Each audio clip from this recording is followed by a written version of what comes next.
Hi, it's Zoisa here. So I wanted to pop on and talk to you about health and well-being, and really focusing this time on the connective tissue system. So one of the things that I notice in terms of health and studying integrated medicine and integrative healthcare is there's a lot of focus now, fortunately and thankfully, on whole person health. So not just looking at the symptoms and what's wrong with people, but actually the whole person, so all areas of your life, which is really great and fantastic. So it's really heartwarming and hopeful to realise that there are more and more professionals really wanting to take a look at that in terms of being able to help people understand what's going on with their health.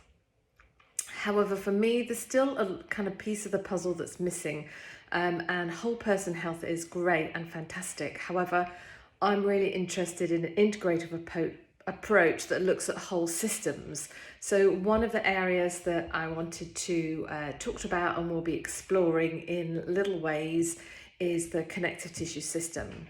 So those of you that come to me for MELT or know MELT will know that the connective tissue system is in, through and around everything in your body physically. So your skin, your nails, your hair, your bones, your muscles, they're all made up of connective tissue, and or fascia is another word.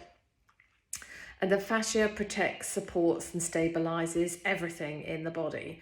And if you've done any of my MELT workshops or been to any of the classes or have any of the online resources that I have, there's some information there about posture and alignment, and actually when you get to work with the connective tissue system, and we use it in massage, Bowen technique, they work with the connective tissue system to help to address any imbalances, to help that fluid flow, release any excess stress and tension. And so what I want to do is just to say to you, have you actually thought about where there are any imbalances? How do you know if you've got any excess stress and tension in your connective tissue system, as well as considering and stopping to go, how is my posture, where I'm standing, the way I'm sitting, the way that I'm moving, what is my range of motion?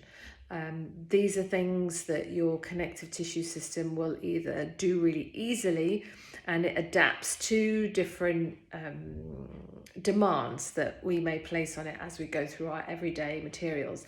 But it's when your ranges of motions become restrictive, maybe there's less motion, maybe you've got too much and then the body's kind of hanging and providing extra strain on those joints, as in if you're hypermobile. Just means you have excess movement range, and that's fine if you've got a job or something that requires, and you can make use of that until it doesn't work, until actually those mechanisms no longer support you and the body's then overwhelmed or overloaded, and the body is unable to keep adapting and then coming back to that kind of easy, neutral homeostasis zone. So the integrity of the connective tissue to be able to adapt and adjust or glide and slide and move is actually compromised in some way. And when that happens, that's when we start to experience either aches or pains or strains. Or it's kind of like if you have try and put a pair of socks on that's like a couple of sizes too small, or a jumper or something that's maybe you put in the tumble dryer that's shrunk, and you're kind of fighting, and it's like, I've got it on, but it's kind of stuck to you and you can't really move really easily. Those are common symptoms, not putting stuff in the tumble dryer for too long, but that kind of restriction in movement, or even if you've injured something and there's more fluid flow to protect, then sometimes the the tissue can become kind of boggy or saggy, or if you've had operations in the scar tissue, then that can become tight, overstretched in some places. So that's when having scar work can help to address any excess tension, or just to help that strain distribution through the connective tissue system.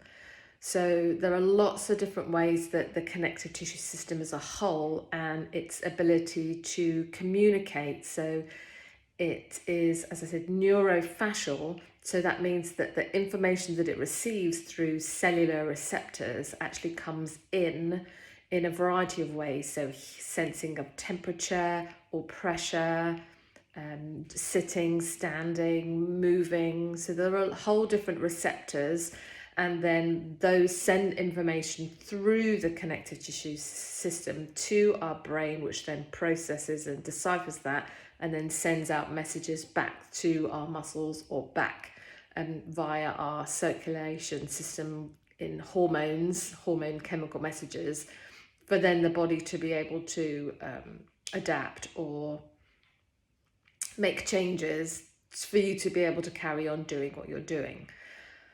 So the connective tissue system. So that's something that I wanted to just do a little bit of a video on to provide you some more information and ask the question, what is your connective tissue system doing? How is it? How is the integrity of the tissues?